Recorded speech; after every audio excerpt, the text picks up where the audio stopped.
आजकल पता चल गया सबको क्या करना है। 4 साल पहले मुझे पता नहीं था कि किस तरीके से प्लेसमेंट पानी है या क्या तैयारी करनी है, कहाँ जाना है, क्या करना है। कॉलेज की लाइफ काफी कंफ्यूजन भरी थी। आज लेकिन इतनी सारी चीजें लोगों को पता। मैं देखता हूँ फर्स्ट ईयर के बच्चे जो है ऐसे ऐसे प्रोजेक्ट्स बना रहे हैं जो बाहर की कंपनीज आके उन्हें फर्स्ट ईयर में हायर कर रही है, और ये देख के इतना मजा आता है। तो काफी बढ़िया, सही लोग कर रहे हो। अच्छा, थोड़ा सा अपने बारे में बताता हूँ, काफी लोगों को पता नहीं होगा। My name is Anuj Kumar Sharma, एके अनुज भैया। और बेसिकली अभी क्या कर रहा हूँ मैं, अभी I am full time YouTuber, और एक ही मिशन है कि बेसिकली इंजीनियर्स और अनएम्प्लॉयमेंट, ये वाली प्रॉब्लम को हमें सॉल्व करना है बेसिकली। ठीक है, अपने बारे में थोड़ा सा पिछला बताते हैं। आई ग्रेजुएटेड फ्रॉम एनएसआईटी इन 2019। अभी 3-4 साल पहले वहीं बैठ के मैं देखा करता था, पता नहीं कहाँ से आप लोगों ने प्यार दिया और आज यहाँ खड़े होके मैंने सोचा नहीं था वैसे कभी। तो ऑल थैंक्स टू यू, और थैंक यू सो मच।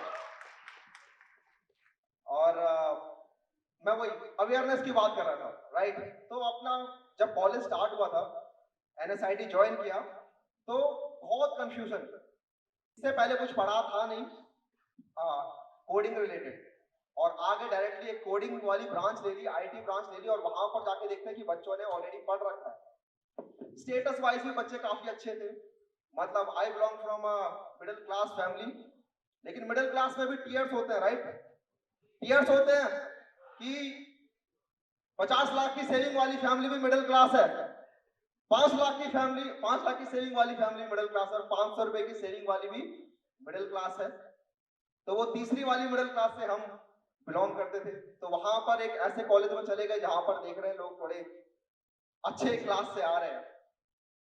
तो हाँ, चीजें थोड़ी सी समझने में टाइम लगा।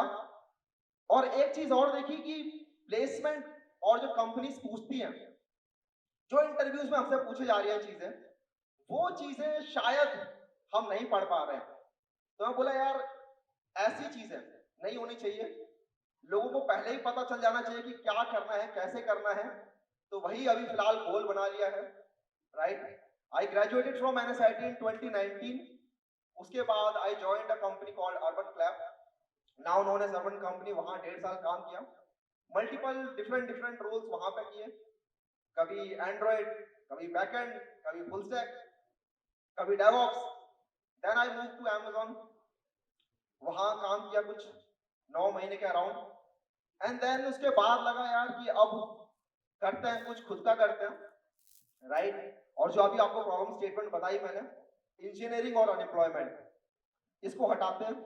तो इसी के मिशन में लगे हुए हैं, और इसके लिए जो हो सकता है, जैसे हो सकता है, वो कर रहे हैं। और ये चलेगा अभी, यही चलता रहेगा अभी। Thank you. अगेन थोड़ा सा फैमिली बैकग्राउंड की बात करते हैं। तो यार, जब आप ऐसे बैकग्राउंड से बिलोंग करते हो ना जहां पर पैसा देखा नहीं होता है, तो अगर कोई पूछता है ना, जैसे मुझे याद है 12th क्लास में एक नव भारत टाइम्स के न्यूज रिपोर्टर आए थे घर पे, पूछते बेटा बड़े होके क्या बनना है। तो मेरा आंसर सीधा सीधा ये था कि एक बड़ी एमएनसी के अंदर बड़ा पैकेज पाना है मेरे को। ये था, और ठीक है, बिल्कुल सही बात है। किसी की कोई इसमें कोई ऐसा गलती नहीं है, राइट। उस टाइम पर आप ऐसी स्थिति में होते हो तो आप देखते हो कि हाँ यार, पैसा काफी सारी प्रॉब्लम्स का सोल्यूशन है। तो इस टाइप के ही मेरे आंसर हुआ करते थे। और इवन जब कॉलेज में घुसा था तो यही एक्सपेक्टेशन के साथ घुसा था। एक्चुअली माय कॉलेज एनएसआईटी 2015 के अंदर गूगल में 8 लोग लगे थे, सवा सवा करोड़ का पैकेज लगा था सबका। और मैं बोला कि ठीक है, मेरे को भी यही ये चीज अच्छी लग रही है, ये चीज पानी है। तो मेरे को कोई आइडिया नहीं था कि क्या होता है आईटी, उसमें जाके क्या लैंग्वेज, प्रोग्रामिंग लैंग्वेज कुछ करना पड़ता है। मैं जाके सीधा कि भाई ये पाने के लिए ये है, ठीक है। क्योंकि बचपन से ही हमारे साथ ये होता है कि जहां बेटा ज्यादा स्कोप है वो चीज कर लो, ठीक है। 10th के बाद साइंस में ज्यादा स्कोप होता है, साइंस कर लो। कोई आगे बता के चला गया घर वालों को, ठीक है कर ली। उसके बाद अच्छा, अगेन अवेयरनेस का कितना बड़ा सीन है देखो, कि मुझे लगा आर्ट्स वाले बीए करते हैं, कॉमर्स वाले बीकॉम करते हैं, तो साइंस वाले बीएससी कर लेते होंगे। तो मैंने डीयू में एडमिशन ले लिया। काफी लोगों को नहीं पता, मैंने डीयू में एडमिशन ले लिया, हंसराज कॉलेज। और उसके बाद फिर वहां से निकलवाए अपने पर्चे, वापस करो। जब किसी ने बताया कि नहीं भाई, बीटेक नाम की भी एक चीज होती है। क्योंकि फैमिली को, इवन आसपास के लोगों को कुछ वो गाइडेंस नहीं, राइट।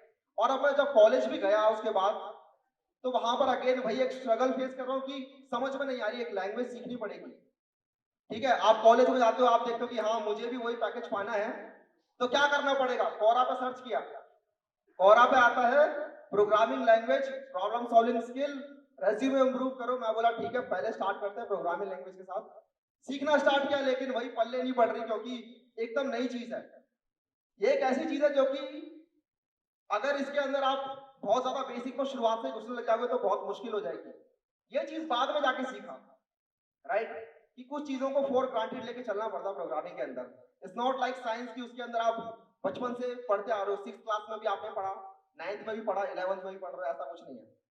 खैर वो वाली मेंटेलिटी साइड की, लगा टाइम, लेकिन एक टाइम फिर ऐसा आ गया कि क्लास में पहले तो दिखता था कि हाँ बच्चे हैं, कर रहे हैं, अच्छा कर रहे हैं, लेकिन 1-1.5 साल बाद ही इतनी चीजें कर ली कि हाँ मुझे, आई थिंक कॉलेज में इतनी ज्यादा चीजें किसी ने नहीं करी होंगी। क्योंकि अगेन वही लेके तो वही चले थे बचपन से कि हार्ड वर्क, और कोई ऑप्शन था नहीं कि हार्ड वर्क तो करना ही पड़ेगा। मैं पहले सी वाली बुक फेंक देता था कि नहीं आ रही समझ में, फिर लगता था बेटा पाना क्या है, अच्छा पैकेज पाना है, तो पैकेज पाना है तो लैंग्वेज सीखनी पड़ेगी ना, हाँ सीखनी पड़ेगी, तो इसका मतलब वो बुक उठा के लाओ, ठीक है, पढ़ो उसमें से।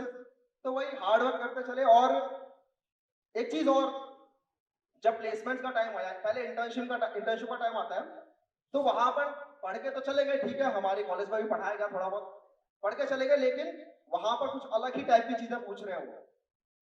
और लगा कि यार ये चीजें तो पढ़ी नहीं थी अभी तक, ये क्या पूछ लिया आप लोगों ने। और इस वजह से इंटर्नशिप में काफी ज्यादा स्ट्रगल किया, राइट। वहां पर ही अगर कोई गाइडेंस इस टाइप की होती कि हाँ ये चीजें करनी है, ये चीजें पढ़नी है, यहाँ पर पढ़ लो और पढ़ लो अच्छे से, तो हो सकता है बेटर रिजल्ट मिलते।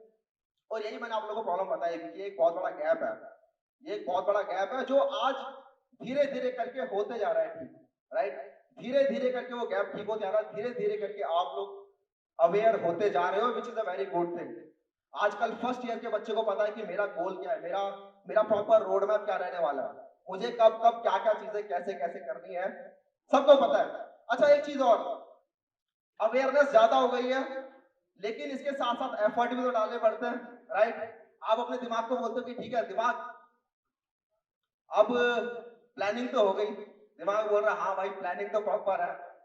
आप बोलोगे ठीक है, अब क्या करना है, तो दिमाग बोलेगा कि भाई अब एफर्ट मारने पड़ेंगे।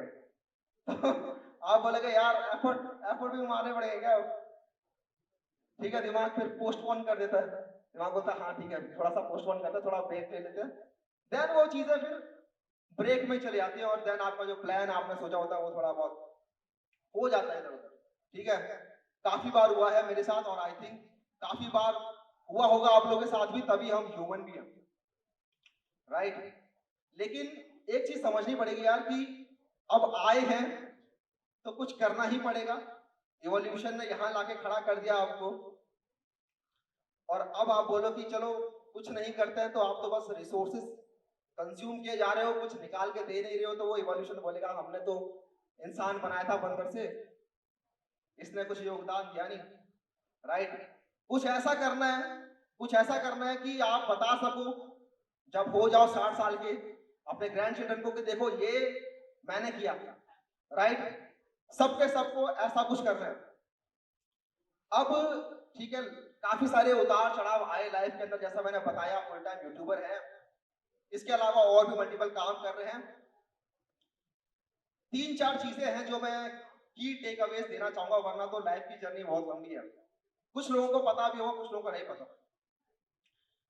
3-4 की टेक अवेज हैं। सबसे पहला टेक अवे ये यार कि ड्रीम बिग, हमेशा बड़ा सोचो, चाहे कहीं के भी हो, चाहे कहीं से आए हो, चाहे किसी ब्रांच के हो, चाहे किसी ईयर के हो, चाहे कोई भी इकोनॉमिकल स्टेटस हो, कैसा भी कुछ हो, बड़ा सोचो, क्योंकि कोई और सोचने वाला है नहीं आपके लिए, ना आपका कोई फ्रेंड सोचने वाला, ना गुरुजी, ना कोई आपको अपने लिए खुद सोचना पड़ेगा, कोई और आके धक्का लगाने वाला है नहीं। जिस तरीके से हमारा जन्म हुआ था, जिन हालातों में पले बड़े थे, उस पर कंट्रोल नहीं था, राइट? अरे हाँ या ना?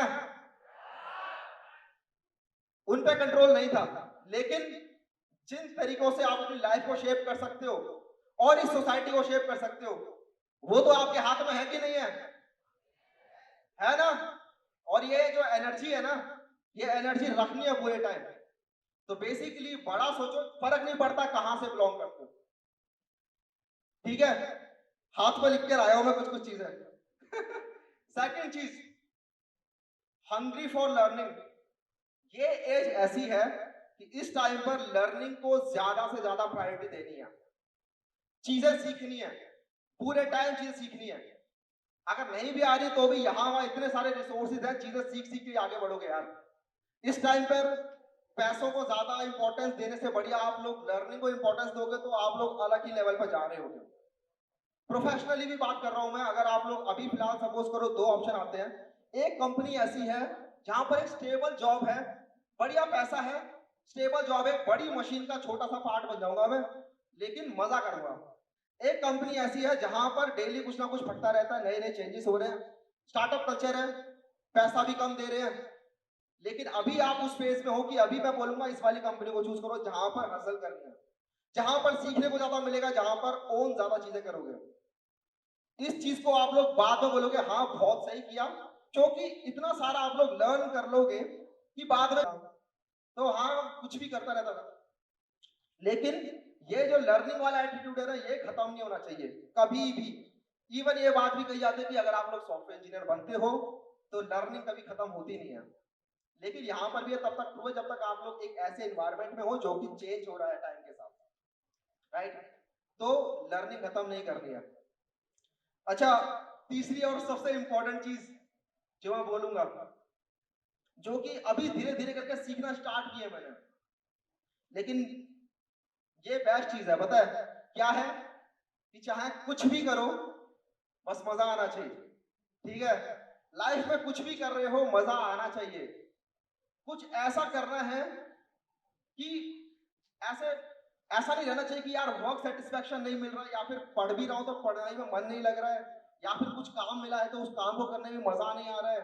अच्छा, ये बात मैंने एक बार कहीं बोली थी कि जो करो उसमें मजा आना चाहिए। तो एक बंदा कहता है भैया कुछ भी नहीं करने में मजा आता है मेरे को। मैं बोला नहीं, कुछ भी नहीं तो नहीं करना है आपको, कुछ तो करना है। अगेन वही रिवॉल्यूशन वाली लाइन फेंक के मारी मैंने कि भैया आए हो तो कुछ करके जाओ, राइट? थोड़ा सा आगे बढ़ा के जाओ, ये जो ह्यूमन रेस है थोड़ा धक्का लगा के जाओ इसके अंदर, और वही ऐसा कुछ करके जाओ कि खड़े होकर बोल सको बाद में कि हाँ ये हम करके गए हैं, तुम बताओ तुम क्या कर रहे हो। तो ऐसा कुछ तो करना है, राइट? मजा आना चाहिए। बेसिकली एक और बात बताता हूँ, एक बुक है इकिगाई, पता नहीं पढ़ी है कि नहीं आप में से लोगों ने। जापानीज वर्ड है Ikigai, Japanese way of living कहते हैं वो। 4 चीजों से मिलकर बना है कि हमें कुछ ऐसा करना है that we love, ठीक है? what we love, what the world needs, what we are good at and what we can be paid for। ये 4 चीजों का जो एक स्वीट स्पॉट बनेगा ना बीच में, वो चीज ढूंढो। और ये चीज ढूंढना आपकी लाइफ का हो जाना चाहिए फिर मकसद, कि ये चीज अगर मिल गई तो इस चीज को मैं करता रहूंगा, क्योंकि बॉस मजा इसी में आएगा, ठीक है? तो बेसिकली कुछ भी करो, अरे बोलो कुछ भी करो लेकिन मजा आना चाहिए। बेसिकली मजा आना चाहिए, ठीक है? तो इसी के साथ आप लोगों ने बहुत प्यार दिया, आप लोगों ने बहुत respect the, I am so thankful for that. कभी सोचा नहीं था कैसे आगे आके कभी बोल रहा हूँ, ठीक है? कभी नहीं सोचा था, लेकिन आज बोल रहे हैं तो all thanks to you, thank you so much.